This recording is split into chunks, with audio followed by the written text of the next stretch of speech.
ndabasuhuje bantu dukunda cyane. Iyi ni Telemontagne Rwanda, urubuga umenyeraho byinshi mu bibera mu isi cyangwa se ku isi. Hano uhakurikira ibiganiro, inkuru zigezweho kandi n'amasomo y'ubuzima. Twizera ko ibi byose tubikenera kugira ngo tubeho muri iyi si neza kandi tujyana n'ibihe bigezweho. Uri ahantu hanyaho rero. Uyu munsi tugiye kuvuga ku ngingo itoroshye kandi ingingo buri wese acamo cyangwa se ashobora kuzacamo muri ubu buzima.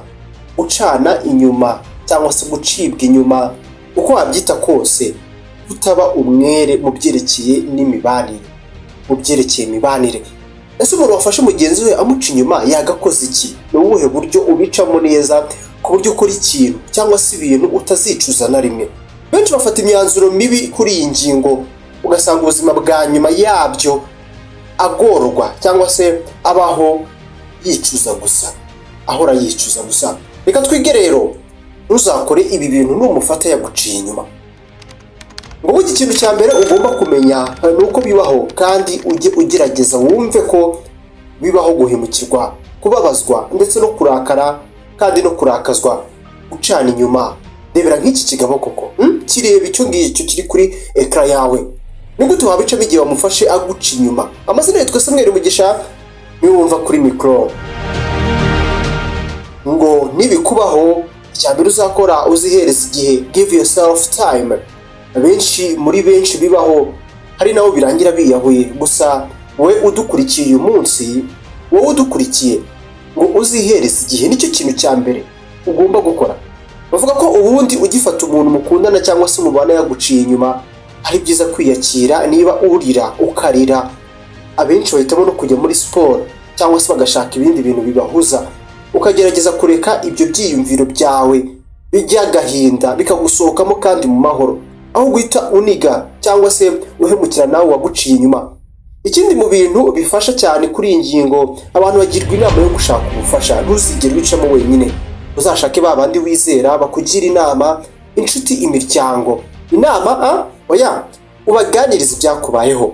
Ngiki kintu kizagusindagiza mu gihe cy'agahinda nk'aka cyangwa se nk'iki uzaba watakaje uwo wizeraga mu busanzwe. Turi kuvuga ku cyo wakora umuntu yaguciye inyuma, nyuma y'uko umukunzi wacu adusabye ko twamukorera kuri iyi ngingo ku rubuga rwa Facebook. Nawe ufite ikintu wifuza ko twagukoreraho, twandikiye muri comment hasi iyi video. Ikintu cya gatatu uzakora, aho guhita wiruka urakara, umujinya w'umuranduranzuzi, uzavugane, uzaganire n'uwaguciye inyuma.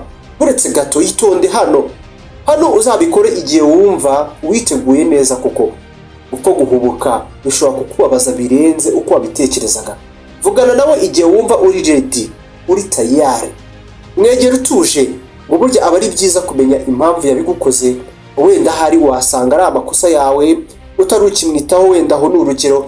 Mwegere wumve impamvu, ntugahite urakara ngo wumve ko byose birangiye. Nusanga ari imico mibi yiwe utarabigizemo uruhare, ahari aba ari cyo gihe cyo gufata umwanzuro ukakaye. Gusa ujye witonda, mwegere utuje, wumva isano. Mwegere utuje, wumva witeguye kwakira ibintu biri buze kumuvamo.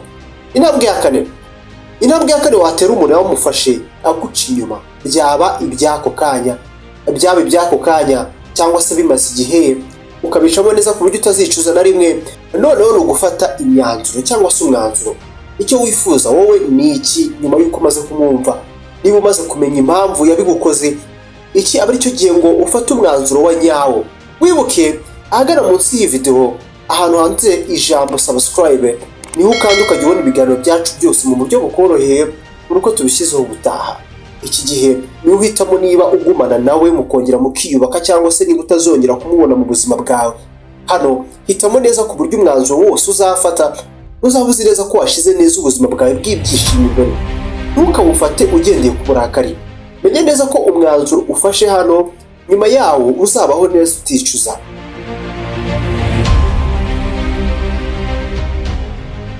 Gatanu, shyiraho imipaka. Shyiraho amategeko, amabwiriza. Niki ni uwe murongo ntarengwa noneho niba musubiranye agomba kutazongera kurenga. Niyongera se bizagenda gute? Ibi bimubwire neza kandi ubivuge neza uri clear.